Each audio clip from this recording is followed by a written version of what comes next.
वो तेरी हत्या को भी नहीं मानते, हमारे कानून के हिसाब चलना पड़ेगा।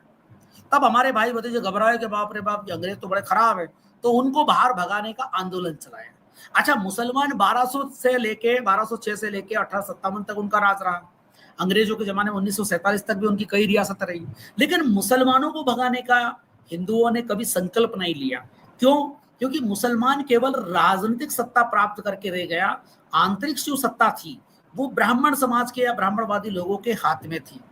राजा तो चाहे मुसलमान था, लेकिन शासन प्रशासन में उच्च वर्ग के लोग भरे हुए थे, और उन्होंने हिंदुओं का जो धार्मिक कानून था उसमें हस्तक्षेप नहीं किया।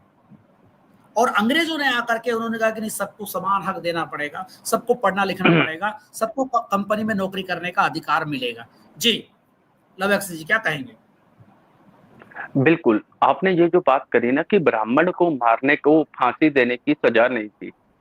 The moral of the story, जब हम वाल्मीकि रामायण पढ़ते हैं, जब प्रभु श्री राम ने इसको हत्या करी थी, क्या कहते हैं, रावण की, तो उसको ब्रह्म हत्या का पाप न लगे उसके लिए उसने यज्ञ करा था।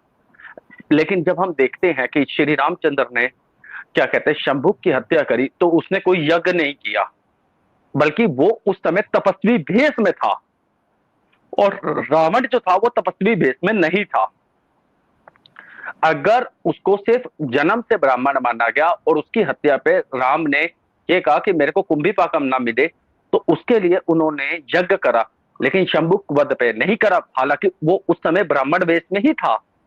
लेकिन ये देख लीजिए कि बिल्कुल आपने सही कहा। लवैक्स जी ने बहुत बड़ी खोजपूर्ण बात कही, आपने बहुत ही अद्भुत एक रिसर्चपूर्ण बात कही कि जो रावण भगवान रामचंद्र जी की पत्नी को हरण कर लेता, अपहरण, कितना बड़ा पाप किया, कितना बड़ा दुष्टतापूर्ण कार्य किया, फिर भी राम ये सोचते कि मैंने ब्राह्मण की हत्या कर दी, मुझे पाप लगेगा, इसलिए उसके प्रायश्चित के लिए वो यज्ञ वगैरह हवन करते हैं। लेकिन चूंकि शास्त्र कहता है कि शूद्र की हत्या के लिए तो कोई दिक्कत ही नहीं है, तो इसलिए बहुत गहरी बात कही आपने कि शंभुक की हत्या पर राम को पश्चाताप नहीं हुआ, लेकिन जिस व्यक्ति ने भगवान की या रामचंद्र जी की पत्नी को उठा के ले गया, उसको गंदी नजरों से देखा या उनके साथ अत्याचार अन्याय किया, चूंकि वो ब्राह्मण है, उसको मार कर भी वो पश्चाताप कर रहे हैं पापों का प्रायश्चित कि मुझे कुंभी पाप होना। यही तो ब्राह्मणवाद है, इसी को तो हमें समझना है। ब्राह्मण की लात खाके भी हमारा समाज खुश है, हमारा राष्ट्र खुश है, ऐसा हमने लोगों को मानसिक गुलाम बना दिया है। लवैक्स जी बहुत गहरी बात कही आपने। जी